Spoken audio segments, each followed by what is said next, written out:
Good morning. Good to see everyone here this morning. Missed all of you last week when I was out of town. You probably didn't miss me. Oh, that's right, you had to listen to me anyway. Hope that went all right. Sorry about that, so you didn't get a chance to have interaction. I'll force your way in today, so we'll have more interaction this week. But good trip on our part. And tell you, we stayed in a teepee for 2 nights near Yellowstone. They still have a hole in the top of them. Even though you don't have fire going into it, rain comes down through those things, It's one of those bonding nights, that first night in there. But we overall had a good trip, but we're glad to be back from that. Got back last night. So, prayer requests before we start this morning. Anything particularly we should be mindful of, or anybody we should be mindful of as we start the class today? Yeah, Kent.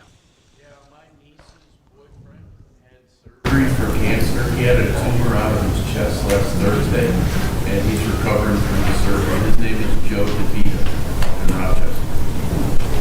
All right.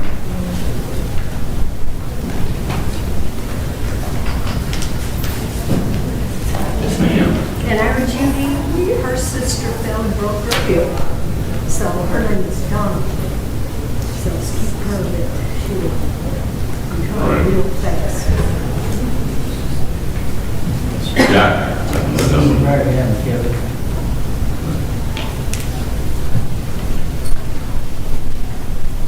Yes, ma'am. Some of you may know Jeff Wilder. He was with our other congregation. He has thyroid cancer and he's getting ready to have surgery. So don't know if any of you know Jeff from the community.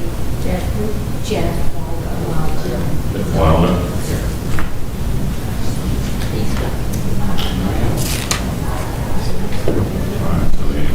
Jeff Wilder, Ken's niece's boyfriend, Joe DeVita, both those with cancer, and Judy's sister with broken hip, and Mary Ann.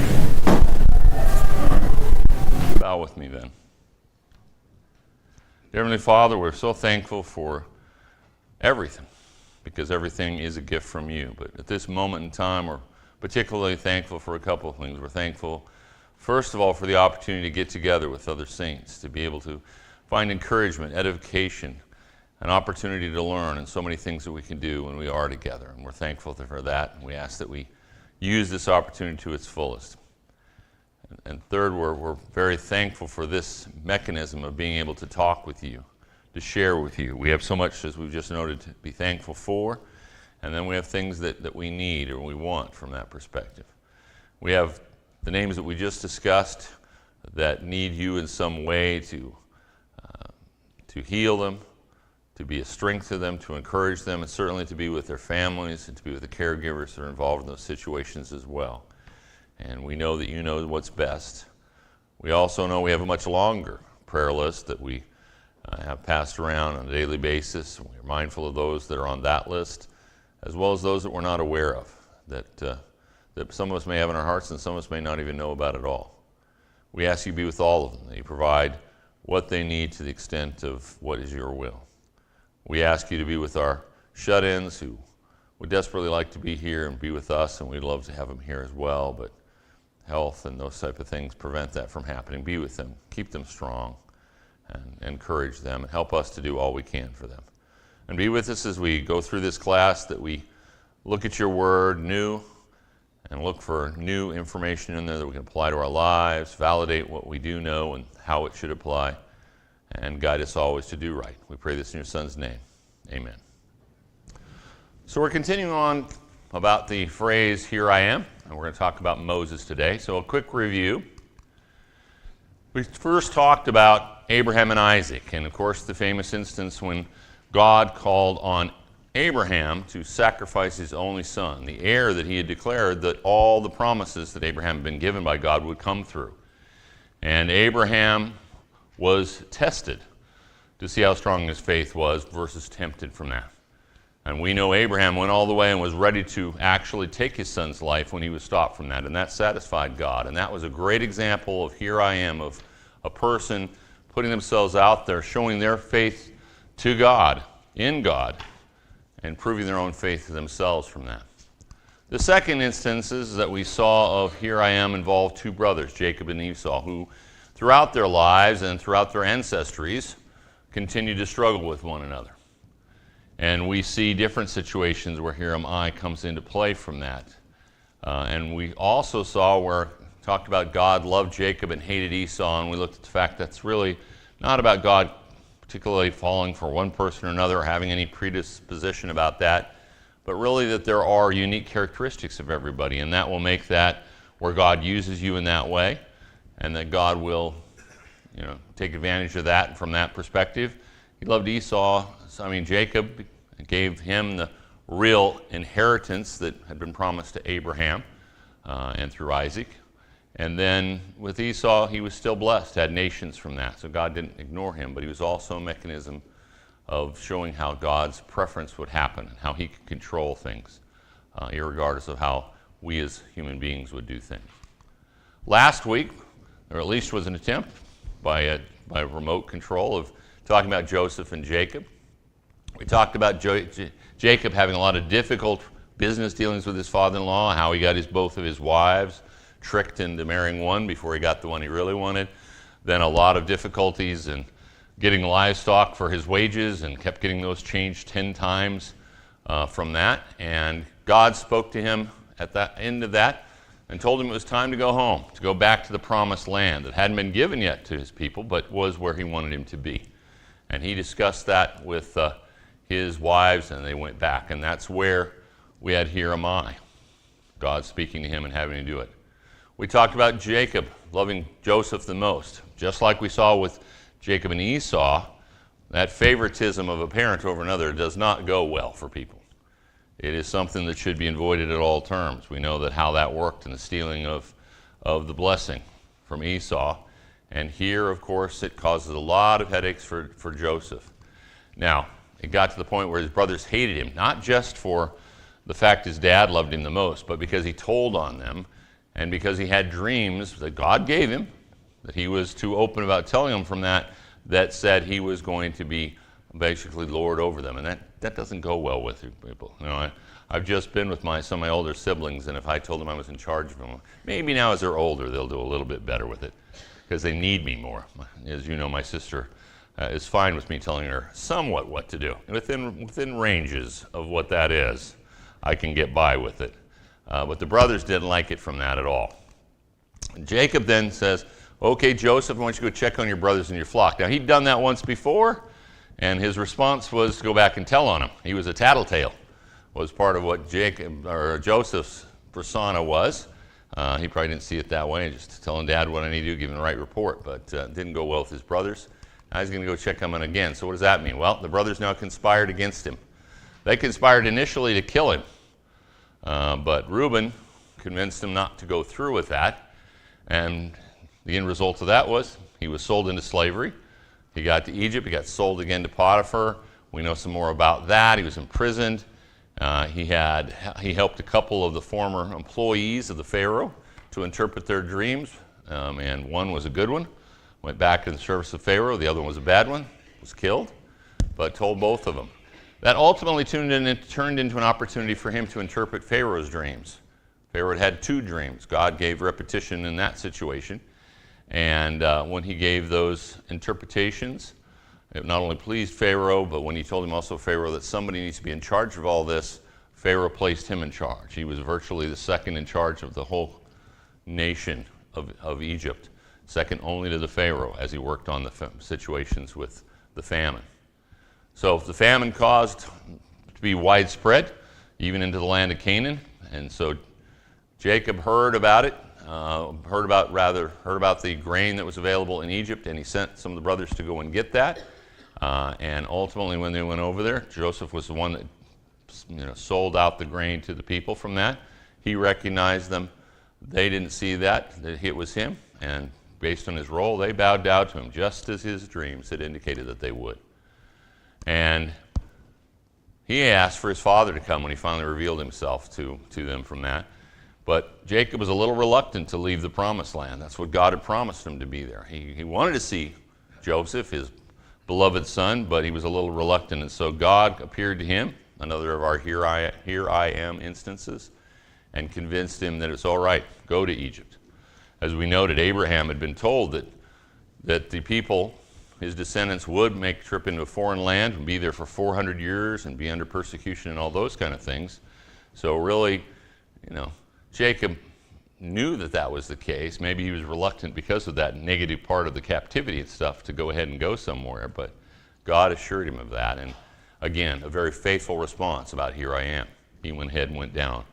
And there we have the people starting that long trek in Israel. Anything else you'd like to input on that lesson from last week? All right. On then to Moses. So let's get some background. We'll start in Exodus chapter 1, verses 8 through 12. Now there arose a new king over Egypt who did not know Joseph. And he said to his people, "Look, the people of the children of Israel are more and mightier than we. Come, let us deal shrewdly with them, lest they multiply." And it happened, in the event of war, that they also join our enemies and fight against us, and so go up out of the land. Therefore they set taskmasters over them to afflict them with their burdens. And they built for Pharaoh supply cities, Pithom and Ramses. But the more they afflicted them, the more they multiplied and grew, and they were in dread of the children of Israel. So some times passed, Joseph passed away, all that he had done for the country of Egypt, why, in fact, the Israelites were even there, is forgotten by this Pharaoh. People in charge quickly want to see the world from there and what they see their own threats.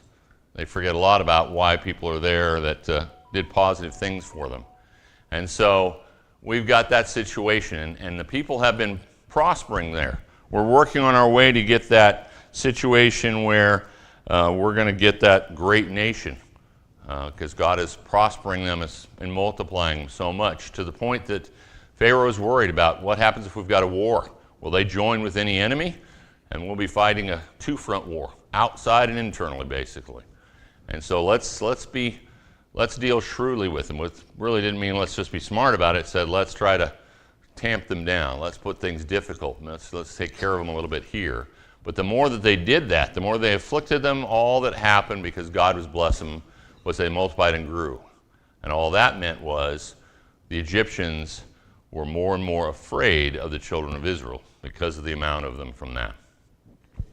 Going on then in chapter 1 to 15, verse 18, they're trying to do something about it. And so what happens? Pharaoh, I'm not going to read these verses in whole because of time, but Pharaoh went to the midwives, the ones that delivered the babies for the Hebrews, and he talked to the two of them, and it's amazing they only had two, considering the size that we know of the nation from that, but that's all we get listed here is two by name. And he said, when you go and do that kind of duty, you need to go ahead, and if it's a boy, kill it. Kill the boys as soon as they come. But if it's a daughter, they can go ahead. Now, to the credit of those midwives, who did they fear more? God or Pharaoh? They feared God the most. They wanted to be obedient to God, and they knew this wasn't God's plan. This wasn't what God wanted to do. And so they didn't do that. They saved him. And so Pharaoh said, why in the world did you do that? And they said, well, it didn't happen. We can't have it. It's just that the Hebrew wives, Israelite women, they're so strong on their own that by the time we get there, the baby's already delivered. There's nothing we can do. It's already there. So it's not our fault that we don't kill them from that. Now, he couldn't say much about that, couldn't prove it wrong. So God appreciated that. He dealt well with them, and the people again multiplied more and grew even more mighty. And so finally Pharaoh commanded all of his people about the Israelites. He said, every son who is born to you shall cast into the river. You shall cast into the river, and every daughter you shall save alive. And that was speaking about the Israelites, not the Egyptians or everybody in there. So every one of the sons was to be killed, not like it was when they were trying to stop the Messiah from coming when Jesus was born, and they knew that was where he's going to be. In this case, purely to cut down. It was a birth control in a very, very big way from that perspective of it. But of course, we know that doesn't totally work when God's behind it all. So that background will bring us to Moses and Moses' birth. So in chapter 2 of Exodus 1 through 16, we'll start out here in the first few verses. And a man from the house of Levi, we know that makes sense because we know later on the priests and everything come from the Levites. So we have the start, of course, from Aaron, and he was naturally a part of the Levites, but also Moses was. That's why we can see him getting involved a lot with the original tabernacle and those kind of things. So a man of the house of Levi went and took as a wife a daughter of Levi, both of them of the same tribe, so that the woman conceived and bore a son. Now, was that her first child? No. How many children at least do we know she had before this? 2, right? We've got his brother and his sister. We've got Aaron and Miriam, all right?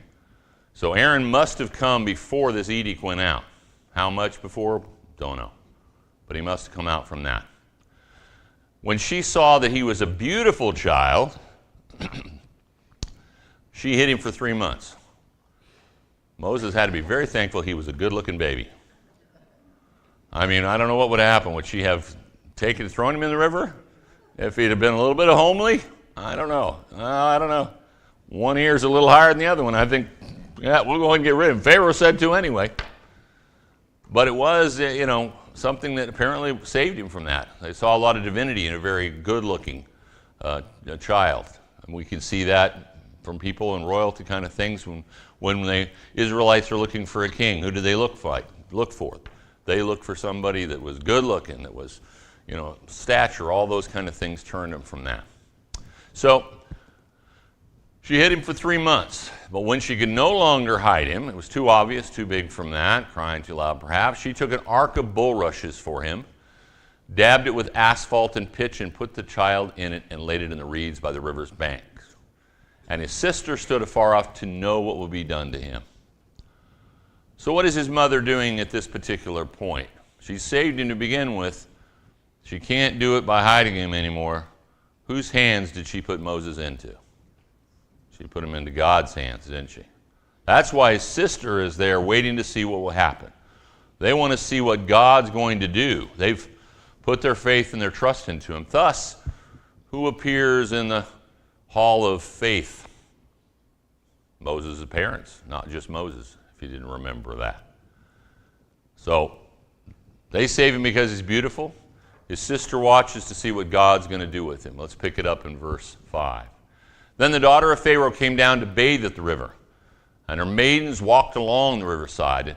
And when she saw the ark among the reeds, she sent her maid to get it. And when she had opened it, she saw the child, and behold, the baby wept. So she had compassion on him and said, "This is one of the Hebrews' children." So, first time he gets saved for what? His good looks. Second time because he's a whiner. I mean, he's crying. That's gets compassion from Pharaoh's daughter. If he'd been a good baby, I don't know. Throw him in the river, I guess. I don't know what that's what it's going to do. But she had compassion because he did cry, and probably because he's a very good-looking baby crying. So she felt some compassion on him. But she did recognize who he was. I mean, nobody's going to be fooled. This was an Egyptian child. There'd be no reason for that to begin with. And secondly, by the way he looked, she knew that it was one of the Hebrews' children. But she didn't go and say, then let's throw him out. If somebody's going to get by with saving him, it's going to be one of the royal household, right? It's going to be hard for anybody else to pull that one off. Then his sister said to Pharaoh's daughter, she comes out of hiding, where she's been watching, and she sees the opportunity in what God's created. That sister is Miriam, of course. Miriam says, "Shall I go and call a nurse for you from the Hebrew women, that she may nurse the child for you?" Hey, I can probably find somebody. I don't know. I think there's somebody that probably still could probably nurse the baby. I'm not sure, but I think I can come up with that person. And Pharaoh's daughter said to her, "Go." And the maiden went and called the child's mother. So apparently her maid went with her and went with the sister. And sister said, "Hey, this one over here, I think she can do that." Just happened to be Moses' mother. Moving on. Then Pharaoh's daughter said to her, that being Moses' mother, "Take this child away and nurse him for me, and I will give you your wages." Hey, I'm getting to take care of my own child, saving his life, and I'm getting money paid for it. This is a good deal all the way around.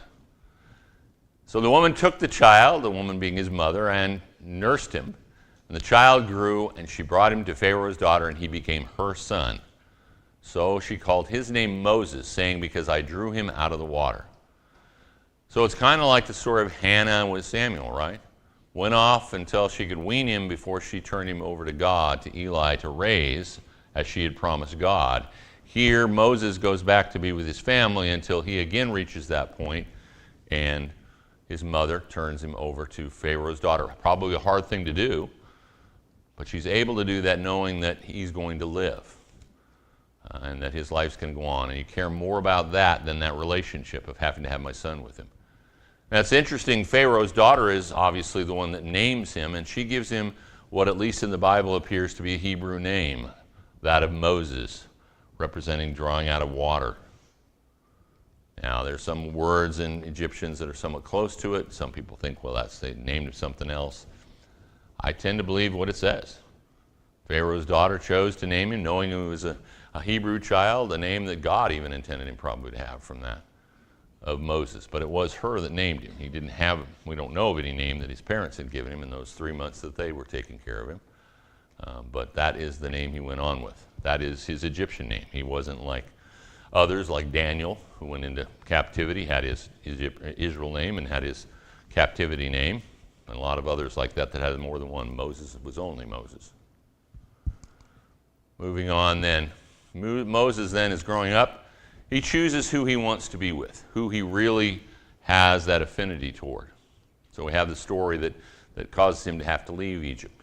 Now, it came to pass in those days when Moses was grown, he's now an adult, that he went out to his brethren being the Israelites. That's who his blood is. That's his brothers. That's that relationship, just as I go back to visit with my siblings from that. And he looked at their burdens. And he saw an Egyptian beating a Hebrew, one of his brethren. So he looked this way, and he looked that, and when he saw no one, he killed the Egyptian and hid him in the sand. So what's he doing? He went out, checked on his people. Now, he probably wasn't totally, accepted from that. He's out there probably in pretty nice clothes and, treated a certain way and fed really well, and he's going out to his brethren who are not being treated so well. So they're not necessarily going to accept him. It's not like, hey, Moses, so glad to see you. How's things going out there in Pharaoh's? I think he's kind of having that tough one. But he cares about him, and he wants to show that he does, and he sees that one's being abused, and he acts on that very impetuously and very finalistically, or fatalistically, I guess we'd say. Now, does he want to think that he's going to get to continue on with his life that way? He's going to go that way. So that's why he looks both ways. He doesn't see anybody, so then he carries out murder, thinking he's gotten away with it because he goes ahead and buries him in the sand. Nobody's seen it. Nobody can find the body. I'm all good. I can live this dual life of being an Egyptian while being a Hebrew at the same time. Verse 13, and when he went out the second day, behold, 2 Hebrew men were fighting, and he said to the one who did the wrong, why are you striking your companion, trying to make things right? Then he said, who made you a prince and a judge over us? Do you intend to kill me as you kill the Egyptian? No secret. We don't know who knew it. We don't know why they knew it. We don't know how widespread the information was, but he just happened to bump into 2 people, one of which who knew what he did. What is Moses' reaction? Well, Moses feared and said, surely this thing is known. I didn't pull this off. It's not a secret. It's not something I can ignore, that just something I did that's wrong, but nobody knows. Yeah, people know. And apparently fairly widespread. I didn't just accidentally find the one person from it. So what's the outcome for that? Well, he's not going to get away with it. Verse 15 says, when Pharaoh heard of the matter, he sought to kill Moses. But Moses fled from the face of Pharaoh and dwelt in the land of Midian, and he sat down by a well. So the reaction is pretty quick. Pharaoh goes, wait a minute, you're not Egyptian, number one, and you've murdered one of my people. It's time for us to stop pretending you're part of the royal household. You are not a part of the royal household. You would not have done this. You have not assimilated to being Egyptian. You are still an Israelite. And so Moses knows what he's got to do is to save his own life. He's not going to be able to fight Pharaoh and hold up his own, so he has to flee. And he went to the land of Midian, and he sat down by a well. I won't read all the verses associated with that, but ultimately there's an instance where he stands up for 7 daughters of what's called a priest, but many times we think of that as being the prince of that area from that, a person at least of importance, and he takes action on their behalf. He's always looking out for other people, maybe not always doing the right thing when he does that. Murder is not really the right reaction to those things, but he's always looking out. Even when he's in trouble, even when it's gotten him in trouble to do that, he's still doing that. And out of that, we read in verses 21 and 22, then Moses was content to live with the man, and he gave Zipporah his daughter to Moses. And she bore him a son, and he called his name Gershom, for he said, I have been a stranger in a foreign land. He wasn't alone in that. He'd been a stranger in a foreign land just like all the Israelites were from that. He had a different situation that he was living in inside of there, a foreigner sitting in the courtyard of the ruling authority, different situation, but he wanted to recognize that. And so he named his first child that. So that's basically the background we get to, from Moses' perspective at least, to our story for today. But let's get Israel also up to the point of that story. Later on in chapter 2 of Exodus, in 23 through 25, we read, Now it happened in the process of time that the king of Egypt died. Then the children of Israel groaned because of the bondage, and they cried out. And their cry came up to God because of the bondage.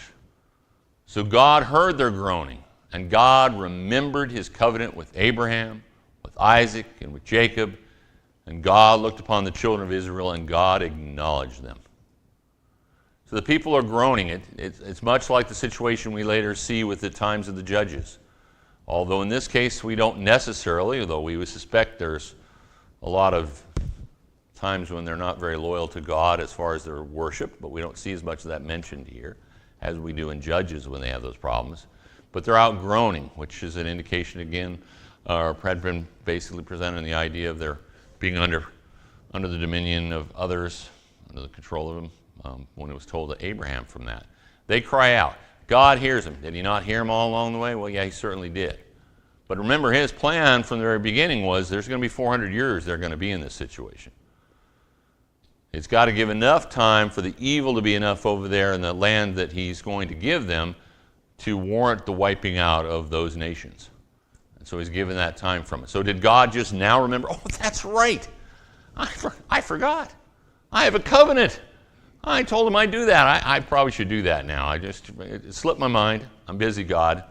I got other people I'm looking at, a few animals I got to take care of, keep things going. So I was busy. But now I remember. And when it says it remembers that, basically it just is indicating that, as we said, he said there'd be 400 years before he'd do it. He's going now and saying, okay, the time is up. Its time is up. It's time to carry out the next part of my plan, the next part of the promise. So now I'm going to hear him, and we're going to react on this because it is time to do so. So, well, that brings us to the fact that we've got Moses ready. He's fled the country. He knows he's been a foreigner in it. He's settled in somewhere. He's still a person who tries to take care of other people. And we've got the Israelites who have finally reached that point in God's eyes of those 400 years that God's listening to them and wants to do something about their bondage. So we'll pick up in Exodus chapter 3, the first 4 verses. Now Moses was tending the flock of Jethro, his father-in-law. We now have a name for his father-in-law, Jethro, the priest of Midian, the prince of Midian. And he led the flock to the back of the desert and came to Horeb, the mountain of God. And the angel of the Lord appeared to him in a flame of fire from the midst of a bush. So he looked, and behold, the bush was burning with fire, but the bush was not consumed. Then Moses said, I will now turn aside and see this great sight, why the bush does not burn. So when the Lord saw that he turned aside to look, God called to him from the midst of the bush and said, Moses, Moses. And he said, Here I am. So we've got that situation with the burning bush. It's very interesting. It's not burning up. Is it a surprise that he goes to see it? No. I just spent, parts of 3 days in Yellowstone. You got geysers going off. You got bubbling pots. You've got steam coming out everywhere from that. Do people stop and watch and look at those things? Absolutely. They're different. They're unique. This one even more so because a bush is burning and yet it's not diminishing in any way. It's still as full and flourishing, it looks like, as it was from the moment he saw it to begin with. That's got to get your attention. If a geyser is going to do it, a bush that's not burning up is certainly going to get your attention from that. So he turns aside and he goes to see it. I don't know that he actually spoke those words out loud. I think those are, He said it in his mind from that. But God can read our thoughts, right? And so he can record it. And Moses, writing the book, can write what he thought rather than what he said out loud. So he's called out to as well. So he's not even going there just because he sees a burning thing, but the angel of the Lord calls out to him and appears to him from that. And he goes from that. And God calls out and says, Moses, Moses. And again, we have our three words, here I am. Moving on, 5 through 7. Then he said, Lord, God, do not draw near this place. Take your sandals off your feet, for the place where you stand is holy ground. Moreover, he said, I am the God of your father, the God of Abraham, the God of Isaac, and the God of Jacob. And Moses hid his face, for he was afraid to look upon God. And the Lord said, I have surely seen the oppression of my people who are in Egypt, and have heard their cry because of their taskmasters, for I know their sorrows. God says, where you are, this is holy ground. Why? Because I'm here. This is my presence, just like it's going to be when he talks to him later on in the mountain at Sinai. It's holy place from that. And he reminds him, I'm not one of those gods that you had there in Egypt. I'm not the God of Midian. I am the God of the promise. I'm the God of Abraham. I'm the God of Isaac. I'm the God of Jacob. That whole lineage, all the ones that were promised directly by God for things to happen, I am that God. Now Moses has the correct response to that. I mean, he hides his face. I don't want to see God. If this is God, I can't see him, because we know if you see God, you're going to die. That's what it says. And God's too awesome to be looking on that. I'm afraid to look at him. And God explains what's going on. Why am I talking to you? Because I've seen that oppression out there. Again, the 400 years has passed by. It's time to do something about it. Picking up then in verses 8 and 9. So I have come down to deliver them out of the hand of the Egyptians, and to bring them up from that land to a good and large land, to a land flowing with milk and honey. The land that they've already seen before, right? And he makes that be the one explicitly, because then he names the people that were there. To the place of the Canaanites, and the Hittites, and the Amorites, and the Perizzites, and the Hivites, and the Jebusites. Now therefore, behold, the cry of the children of Israel has come to me, and I have also seen the oppression with which the Egyptians oppressed them. He says, I've come down, and he's always here, so that's kind of figurative saying he came down, but I've come to this situation right now. I'm dealing with it here now on earth with you, because I've heard those cries, and I've seen what's happening to my people and how they're being mistreated. And it's time for me to follow through with giving that promised land to them. The time has come for all those things to happen. Starting in verse 10 then through 12. Now, come now, therefore, and I will send you to Pharaoh, that you may bring my people, the children of Israel, out of Egypt. But Moses said to God, who am I to go, that I should go to Pharaoh, and that I should bring the children of Israel out of Egypt? So he said, I will certainly be with you, and this shall be a sign to you that I have sent you. When you have brought the people out of Egypt, you shall serve God on this mountain. So when we talked about the mountain of God earlier, it really was a foretelling. Moses wrote this after it all happened, right? It hadn't been God's mountain before that, but God here says, you're going to come back and worship me here. And thus, sometimes you see that in Scripture where something's referred to by a name or something said about it that really isn't true, particularly at that moment in the narrative that's being told, but it is what it's ultimately going to be. So the mountain of God, when it talks about Horeb, comes about when God says, you come back here when you get out of Egypt, and you're going to serve me on this mountain from that. So he's gone through the whole thing at this point from that. We've got the situation of the question, what was asked? God is the one asking Moses this time. What's he asking basically? Explain to him that he'd heard his people's cries. He'd heard it, and he'd also seen what the oppression was that they were going under. And what did he want? He wanted Moses to lead his people to the promised land. Now we immediately see that different than in most of the other cases when we have that answer of here I am, is Moses ready and willing? Nope. Of all the instances from that to this point, this is one where we've got the person saying, here I am. who really ain't ready to be the here I am. He merely answered God because God put out his name. But when God's directive to him, what God's talking to him for, unlike the others, he is uniquely going to have a discussion or an argument with God. Now, that's a pretty bold thing to do. Not that we don't do it in our own lives. But he was doing it very explicitly. He's already said, who am I to do this? Why pick me? That's a pretty common refrain when we see that pushback against God in the Bible, right? We see that with various people. Or we see that situation where they try to say, why me? I'm the least of this. I'm the smallest of these things. We see that one of the judges. We see that with some of the kings. We see that where they're constantly saying, I'm not worthy. I'm not the right person for this job. You should get somebody who, again, stature is there. They look the part of the Savior. You know, that looks like a hero to me. That's the person it should be. I don't look like that. That's his starting point from that. And God says, you know, that's not it. I picked you. So you do this for me and come back and you're going to worship here on this mountain. That's my sign to you that's going to be you're the one to lead us.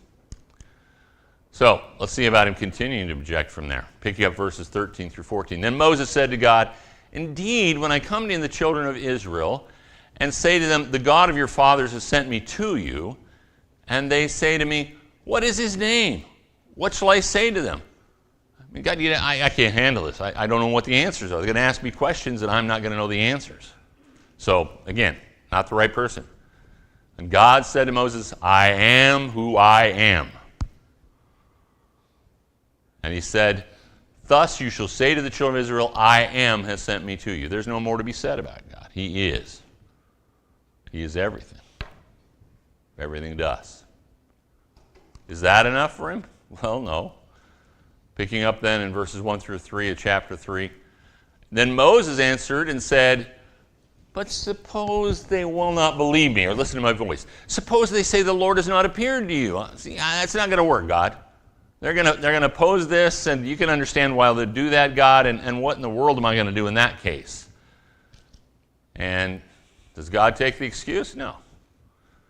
He says, first of all, in verse 2, so the Lord said to him, what is that in your hand? He said, well, it's a rod. You know that. I was out taking care of the sheep and stuff. I have a rod. Guide them around. And he said, cast it on the ground. So he cast it on the ground, and it became a serpent, and Moses fled from it. Right? So he gives them signs to do that. Well, no, it carries on to showing him if you grab it by the tail, it goes back to being a rod. And then about the leprosy, these types of things, turning water into blood. He gives him these miraculous signs because he can understand sort of, yeah, I get it. You know, some crazy guy comes by and says, hey, God spoke to me. You know, I'm on a mission from God. And people are going, yeah, right. You're that crazy guy that ran off into the, into the desert or whatever. You killed an Egyptian, and now we're supposed to believe God spoke to you. Get a hold of this guy. So, God, I think at this point probably understands a little bit about why Moses is a little bit leery and needs a little bit more. So he gives him that and pretty much takes that from him. But then in verse 10 to 13, then Moses said to the Lord, O my Lord, I am not eloquent, neither before nor since you have spoken to your servant, but I am slow of speech and slow of tongue. So the Lord said to him, who has made man's mouth, or who makes the mute, the deaf, the seeing, or the blind? Have not I, the Lord? Now therefore go, and I will be with your mouth and teach you what you shall say. But he said, O my Lord, please send by the hand of whomever else you may send. And he's still not willing to just give in that God's made the right decision. You messed up, God. You've made a mistake. God has erred. Has God made a mistake at any point? No. He didn't make a mistake when he picked Moses, but Moses is very uncomfortable with the whole concept of doing this. He's probably very frightened about the idea of going back to Egypt. They have a wanted poster there of me. It's drawn out there. It's kind of sketchy. I'm not sure you can match it from my face, but they don't have good sketch artists back in those days. But he's going, there's a wanted poster out there that says, wanted dead or alive, Moses for killing an Egyptian. Do I want to go back there? Not really. And you want me to save your people? I'm not the man. And so he says, I can't speak that well. I'm not good at that. And we see some of that from other people in the Bible who say those same kind of things. But he says, I'm the one that made your mouth. Don't tell me whether you're slow of speech, whether you can say what I want said when I want to say it. I know more about that than you know about it at all. And yet Moses still says, please send this by somebody else. Let somebody else do this job. And so what happens out of that? What's the result for that? So the anger of the Lord was kindled against Moses. I don't think I'd want to kindle the fire of anger from God. That does not sound like a wise choice of where I take my life. But Moses has pushed it that far. Do you think Moses can tell that? I have a feeling he could. Thus he wrote what he wrote.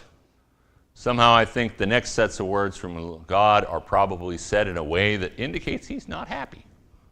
He may have been very pleasant what he said before, but now he's going to say, and is not Aaron the Levite your brother? I know that he can speak well, and look, he is also coming out to meet you. When he sees you, he'll be glad in his heart. And he goes on to say what? He says, let Aaron be the speech person for you. Let him do the talking. You're still going to be the person I send there. You're still the one I want you to go over there and meet with Pharaoh to lead my people out of there. But if you really have to do this, if you're really going to be this stupid about it, take Aaron, your brother. You know he can speak well. Now, what do we see happening through most of the situation later on in Moses' life? Do we find him always turning to Aaron? He's just a silent leader? No, we find him speaking. Right? Aaron doesn't get to go up on the mountain and hear from the Lord. Aaron, therefore, cannot say what God said. There's only one other person up there with him on the mountain when God's speaking. Who is that? Joshua. Joshua, his secretary, he's up there with him. But Aaron's not there. So God's going to get his way, as he should. And Moses is going to be the one that speaks from you. Now, Moses then returned to Jethro, his father-in-law, and he said to him, please let me go and return to my brethren who are in Egypt and see whether they are still alive. Is that what he really is going to do? Is that the mission he's going back to Egypt for? No. Why does he tell Jethro that? Why does he lie to him? Don't know exactly. It's a cover story, so he's got, can sneak in a little bit. Word doesn't get back before he gets there, or we don't know exactly why that happens, but he doesn't tell him the truth. But he does need to get his permission because he's going to take his family, this man's daughter, and the boys that have been born to him at that point and his stuff, and he's going to leave him and leave a hole in how things are being run. So he doesn't need to tell him. And Jethro says, go in peace. And then the Lord said to Moses and Midian, go return to Egypt. For all the men who sought your life are dead. Don't worry about it. That wanted poster, it's gone off now. They're worried about other things there in Egypt from that. And so what does he do? He took his wife and his sons, he sent them on a donkey, and he returned to the land of Egypt. No, he didn't forget. Moses took the rod of God in his hand, the one that God had shown him would turn into a serpent when he wanted it to. So he's got not an easy task from that. He tells Moses, when you go back to Egypt and you see to do all these wonders before Pharaoh, which I put in your hand, but what's going to be the result of that? But I will harden his heart so that he will not let his people go. I'm going to send you back and have a task that's not going to be very successful. Yay! I didn't really want to do this to begin with, and now you say it's not going to go real well. Okay, good. Thanks. That's wonderful. Got to be kind of depressing, but he knew what he was up to. With all the plagues and all that he was going to have to do, he already knew that was the outcome. It was going to come from there. Now, he said who ended up in the hall of faith from that. First, his parents. In Hebrews 11, verse 23, by faith Moses, when he was born, was hidden 3 months by his parents because they saw he was a beautiful child, the good-looking thing. And they were not afraid of the king's command. Why? By faith. They had faith in God. They didn't have faith in Pharaoh. And so they ignored what his commands were. Moses, well, by faith Moses, when he became of age, refused to be called the son of Pharaoh's daughter. He refused to abandon his brethren, to his people, and accept, I've been given this opportunity. I'll just pretend. I'm not that. I'm Egyptian now. I've been born, raised in that deal. I get to move on, be part of the ruling body. Instead, he refused that. He refused to be called that, choosing rather to suffer affliction with the people of God than to enjoy the passing pleasures of sin, esteeming the reproach of Christ who he didn't even know who that was. Greater riches than the treasures in Egypt, for he looked to the reward. He looked forward. He saw that future from that. And so therefore by faith he forsook Egypt, not fearing the wrath of the king, for he endured as seeing him who is invisible. Two powerful examples of faith, as is recorded here. Two powerful examples that we get. And with Moses, we get him ultimately fulfilling the here I am, even if he was a reluctant volunteer at the beginning. Next week, we'll talk about Caleb. What he has to, when he says those words, a little differently than what we've looked at before. Here are some of the places that we could look at in that. Your thoughts. Again, I run off and leave no time. I'm horrible. Yeah, Ken. I was just going to say that story, one thing popped out as kind of interesting. The command that you can save the daughters of the boy babies you have to put in the river, they did follow the command. They put Moses in the river. They had some boat resting. So it's funny that hit me how God can make all things work together for good when he wants to. Yeah, we can argue that they did the letter of the law, right? We threw him into the, well, it was in a floating thing, but that's, you didn't say it couldn't be. It's kind of like our children sometimes, right? Or us. We'll go, well, God said to do this, but if I do this, I'm not disobeying, or am I? Just trying to get around it. Am I disobeying? Any other thoughts? Yeah, Jack. See God's providence at work through all of that. Oh, yeah, absolutely. Absolutely. Absolutely. It's a big, big example of that. Great to be back with you. Guys, have a great week. We'll talk about Caleb next week. Thanks for everything.